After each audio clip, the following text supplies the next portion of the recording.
Hello everyone, once again welcome back. ఈ రోజు ఇంకొక చాలా ఇంపార్టెంట్ బిట్ని మనం డిస్కస్ చేసుకోబోతున్నాం అనమాట. మిస్సింగ్ నంబర్ టెస్ట్ అనేటువంటి చాప్టర్ నుంచి. సో జనరల్గా మిస్సింగ్ నంబర్ టెస్ట్ అనేటువంటి చాప్టర్ నుంచి క్వశ్చన్స్ ఇచ్చినప్పుడు సో చూడండి, డయాగ్రామ్ను బట్టి మనం చూసినట్టయితే సో చూడండి, ఇది మొదటి డయాగ్రాము, ఇది రెండవ డయాగ్రామ్, ఇది మూడో పిక్చర్గా మనం తీసుకుంటే ఒక్కొక్క పిక్చర్లో గమనించండి.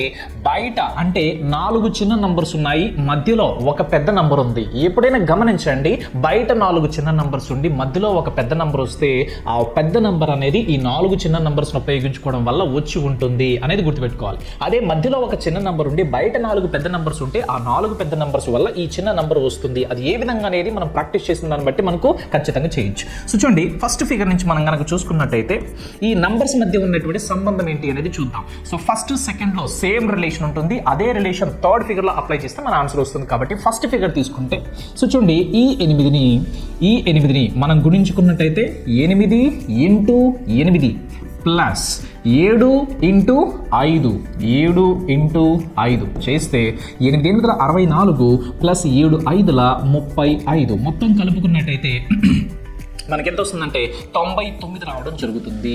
ఈ మధ్యలో ఉన్నటువంటి పెద్ద నెంబర్ రావడానికి మనం గుణించాలా లేకపోతే తీసివేయాలా అనేటువంటిది మనం ఆలోచన చేసి చేయాలి. మేబీ సమ్ టైమ్స్ ఈ రెండింటిని గుణించి వాటిని కలపడం జరగచ్చు, లేదా ఈ రెండింటిని గుణించి కలపడం కావచ్చు, తీసివేత చేయడం కావచ్చు, లేదా ఇట్లా క్రాస్గా ఈ విధంగా గుణకారం చేసేటువంటి అవకాశాలు ఉంటాయి. ఇప్పుడు ఇదే లాజిక్ని రెండో ఫిగర్లో కూడా సాటిస్ఫై అవుతుంది. కావాలంటే గమనించండి, సెకండ్ ఫిగర్ నుంచి మనం తీసుకున్నట్టయితే 3 ఇంటూ 3 9 ప్లస్ 6 ఇంటూ 9 54.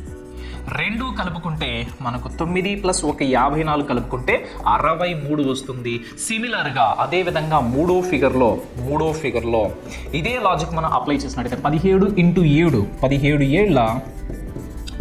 ఏళ్ళ ఇంటూ సో ప్లస్ 9 ఇంటూ 9 చేస్తే 17 ఏళ్ళ 119 ప్లస్ 9 81. రెండు కలుపుకుంటే 200 వస్తుంది. కాబట్టి ఈ ప్రశ్నకు సరైనటువంటి జవాబుగా మనం ఫోర్త్ ఆప్షన్ని తీసుకోవచ్చు. అదే విధంగా సిమిలర్గా మరొక ప్రశ్న ఇక్కడ ఇచ్చేటువంటి ప్రయత్నం అయితే నేను చేస్తున్నాను. ఈ క్వశ్చన్ని మీరు ట్రై చేసి మీ యొక్క ఆన్సర్ని కమెంట్ సెక్షన్లో పెట్టేటువంటి ప్రయత్నం చేయండి. ఇక్కడ బయట 4 పెద్ద నంబర్స్ ఉన్నాయి, మధ్యలో ఒక చిన్న నంబర్ ఉంది. కాబట్టి సో జనరల్గా ఏ విధంగా వస్తుందంటే ఈ మధ్యలో ఉన్న చిన్న నంబర్ బయట ఉన్న నంబర్స్ని ఉపయోగించుకోవడం వల్ల వస్తుంది. హింట్ కూడా నేను చెప్పేశాను కాబట్టి మీరు ఈజీగా ఆన్సర్ చేయొచ్చు.